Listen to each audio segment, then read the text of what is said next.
House of the Dragon answered this massive fire and blood mystery. As much as George R.R. Martin likes giving his characters resolutions that aren't quite what you would expect, rest in peace, King Rob, his unresolved plot threads are far more intriguing to us. Game of Thrones as a TV show left very little to the imagination, but A Song of Ice and Fire is filled with mysteries that people have been trying to dissect for decades, and will continue to do so for decades to come. Our personal favorite category has always been the mysterious arsons of the known world, because we can never quite pin down just who could have set that fire that ended up destroying countless lives. There's the tragedy of Summerhall, where despite having a general idea of what went down, we still don't know how it happened. There's the mysterious burning of Hardhome 600 years before the main timeline. Just how? And right up until episode 6 came out, one of the most hotly contested mysteries from Fire and Blood was who burned Harrenhal, and Lord Lionel and Sir Harwin strong with it. There were 4 suspects named, and each had good motive, but House of the Dragon has given us the answer, and it is surprising to say the least. So let's investigate the mysterious burning of Harrenhal, shall we? Before we go into our explanation, we have a very small request. If you like our content, please support us by subscribing to our channel. This is a small click for you, but for us, it means a lot. Thank you. Let's begin.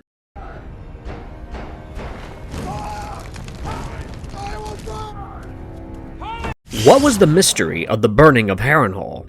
The burning of Harrenhal is an event that occurred in 120 AC, a year marked with so many tragedies, it's called the Year of the Red Spring. Most of these tragedies surround the families that are directly involved in the issue of succession to the Iron Throne. The first is the royal family itself. 10-year-old Prince Aemond Targaryen gets into a scuffle with his nephews and ends up losing an eye, earning him his nickname Aemond One-Eye. As a consequence, the rift between Rhaenyra Targaryen's family and Alicent Hightower's family becomes irreconcilable. It is said that the queen demanded an eye for an eye when she learned of what happened to her son, and that the princess demanded her half-brother be put to sharp questioning on where he had heard the allegation that her sons were Strongs. All this happened at Driftmark, where the royal family was present for the funeral of the Lady Laena Velaryon, who had passed away due to complications resulting from childbirth.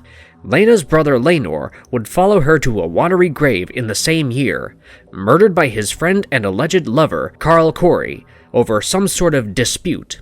This is another mystery that Fire and Blood has set up for us that House of the Dragon will answer in the next episode, by the looks of the trailer for episode 7. So, in a single year, Lord Corlys Velaryon and Princess Rhaenys Targaryen lost both of their children, and the house whose name was brought up in the scuffle between the Targaryen princes was also not safe from tragedy.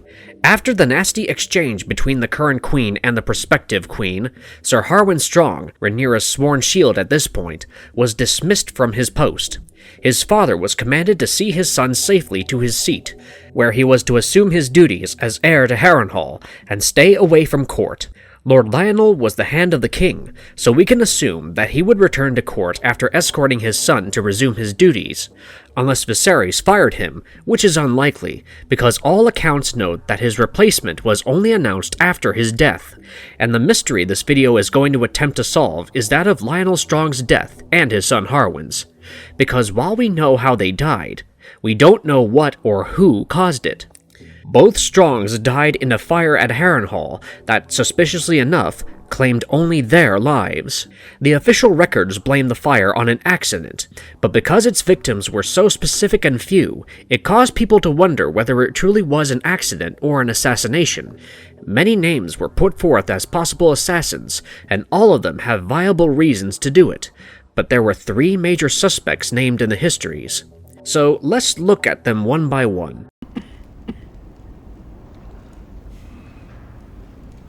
Rise, Lord Corlys. Lord Corlys Velaryon. The first name that always comes up in this discussion is Lord Corlys Velaryon, and with good reason. Corlys' son Laenor was known to prefer men over women, and yet had somehow fathered 3 sons with Rhaenyra. The reason why Aemond called his nephews Strongs was because it was an open secret that their father was Sir Harwin. Jace, Luke, and Joff had their father's brown hair and eyes, and the pug nose that sets us strong apart from the rest. If this was true, then Sir Harwin had technically cuckolded Corlys' son Laenor and opened up House Velaryon to accusations of high treason.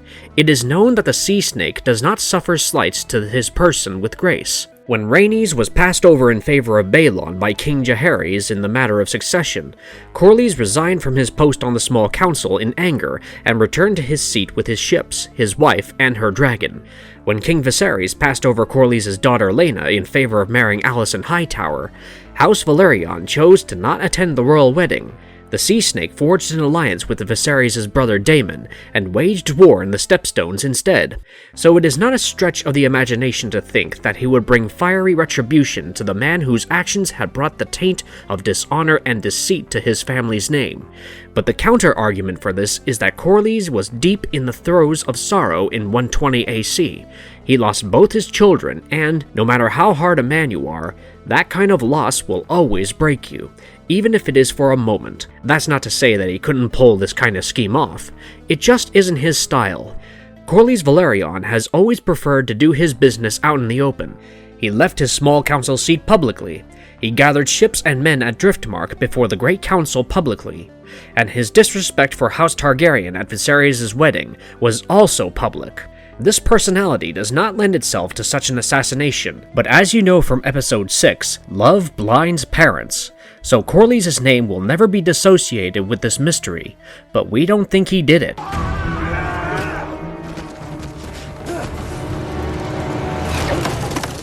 Prince Daemon Targaryen. The second name that comes up in this conversation is Prince Daemon Targaryen, and here's a man whose personality lends itself to such an act. The Rogue Prince was a man known for taking what he wanted and dealing with the consequences later. He launched a war with the Triarchy in 106 AC, was named King of the Narrow Sea in 109 AC, and ruled for 2 years before he got bored of his meager kingdom and returned to court, offering up his crown to his brother. The consequence of this action was that the Triarchy became an enemy of the Targaryen family, especially Daemon's, and they would return to haunt his children during the Dance of the Dragons. So Daemon has a tendency to act first, think later, and he certainly isn't above pulling off plots and schemes of his own. When he returned to King's Landing in 111 AC, he started courting his niece Rhaenyra, taking her out for all sorts of activities and, according to Mushroom, taking her into his bedroom as well. Daemon was exiled from the capital for something he did to dishonor Rhaenyra's maidenhood, and by this time,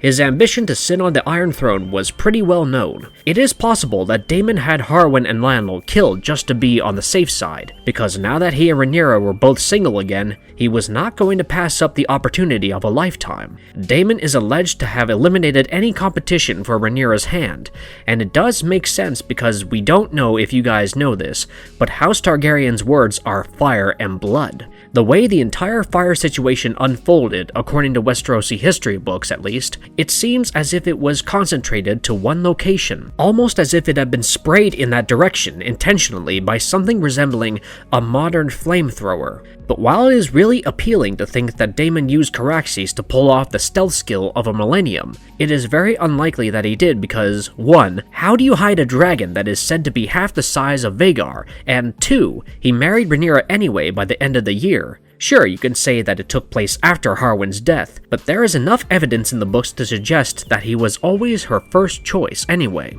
So while Daemon is a likely candidate, circumstances put him at a 50-50 keel on this particular issue. The heir for a day. Did you say it? King Viserys Targaryen. This one, while unlikely, should be a bit obvious. Harwin literally messed up his entire line of succession with his gene pool and made his daughter a traitor to the throne. King Viserys had more reason than Corlys and Daemon combined to get both of them killed, but his personality and the fact that Lord Lionel was considered to be his most steadfast advisor and friend after Otto Hightower's departure are important things against King Viserys' involvement, not to mention the fact that a man as obsessed with peace peace, as Viserys could never agree to such a drastic action against someone. He allowed Daemon to go into exile multiple times, when the right course of action should have been executing him for treason, as Lionel himself once suggested to the king. So while Viserys is the most obvious choice for being the killer of both his hand and his hand's son, he is the least likely one as well. A literal castle curse is more believable a tale than the peaceful King Viserys organizing an arson to cover up his tracks, and that is what most common folk believe in the main story. Given how many houses had held and perished in the halls of Harrenhal, how strong was the fourth house to hold back Harren's accursed castle after his line was ended by Aegon and Balerion, and 2 more houses would follow in their footsteps, with Harrenhal's current lord, Peter Baelish, not taking residence at his seat because of Black Harren's curse. But while it is true that Harrenhal's owners all suffer terrible fates, their actual deaths do not involve the castle setting itself on fire in a specific place to specifically burn down 2 of the most important people residing in it. So we can rule that out too, which brings us to the last suspect, and the one that House of the Dragon tells us did it. They're dead. You've heard the stories of Harrenhal, Your Grace. Lord Larys Strong. The final suspect in the case of the burning of Harrenhal is Lord Larys Strong, the son of Lionel and brother to Harwin. The argument for Larys was put forth as straightforward and simple. He stood to gain the most from his father and brother's deaths. Larys was Lionel's second-born son, and most likely from his second wife. He was already down to third in the line of succession, and if Harwin was going to assume his position as heir, then that would mean he would marry soon and have children of his own that can actually bear the name Strong for once. Larys would be pushed further behind, so he decided, allegedly, to murder his father and brother with fire and make it look like an accident. Now, let's hear arguments against this logic first to get the full picture of this accusation. Larys Strong was Lionel's son and Harwin's brother. Blood runs thicker, they say, and with the Strongs being proud descendants of the first men, it would make sense if they viewed kinslaying as a sin so vile it only deserved the headsman's sword. If Larys was a family man, beholden to his roots, he would never even think of doing such a thing to his father and brother, let alone planning it himself. But there is no evidence in Fire and Blood that suggests the Strong family shared that kind of a relationship, at least not with Larys. When he arrived at the capital with his father and brother, all 3 strong men got to work in areas that reflected their proverbial strengths. Lionel began his duties as Master of Laws, Harwin became a captain in the City Watch, and Larys joined the King's Confessors, becoming a master torturer and information gatherer during his stay in King's Landing. Larys had a silent and glib disposition, choosing only to speak of either matters of import or when he wanted to glean something out of someone. His rise to the post of Lord Confessor proves his skill at convincing the King's enemies to divulge their secrets, and the fact that he became Master of Whispers by the time 127 AC came around suggests that he wasn't all that bothered with his family's death. He just continued on accruing power for himself and rising through the ranks until he controlled the first properly terrifying spy network that the Seven Kingdoms had ever seen. We know just from the archetypes of characters that engage in espionage and torture in A Song of Ice and Fire that their first muse is not family, it is power. Littlefinger did not hesitate before killing Lysa, a woman who he had allowed to believe he loved for literally decades. Varys killed Kevan Lannister and Grand Maester Pycelle in one fell swoop just because they were starting to get the realm in better shape under Tommen's rule, and with Larys Strong essentially being a combination of them both, you can imagine just how low this bar for killing people is set. House of the Dragon runs with this line of thought and gives us the first proper holy crap moment of the series towards the end of episode 6. While Larys Strong delivers a monologue about how love for children can blind families into doing unlawful things, we see the prisoners he had mutilated early on setting the fire that killed his father and brother. These guys must be the first members of Lord Larys' Fireflies, but what is really messed up about this is the fact that Alicent asked him for a friend earlier in the episode, and he decided to kill his dad and bro to prove his friendship to her. After she realizes what kind of a monster she has aligned herself with, you can see Larys' demeanor shift from one of service to one of superiority. He is confident that he will be rewarded for his service once Otto Hightower returns his hand. He ostensibly killed his father because he cares deeply about honor and decency. His brother had committed high treason, and he had informed his queen, as was his duty, but we all know that that was some grade A horse crap he fed Alicent just to know who she was messing with. The revelation of Larys Strong being the culprit behind the burning of Harrenhal in 120 AC both makes sense and is terrifying to think of. And we don't say that because Matthew Needham is a very convincing psychopath. It proves that the Clubfoot is saying one thing and doing another at all times, and is probably one of the puppeteers of the Dance of the Dragons, as opposed to being a puppet like he allows everyone to believe he is.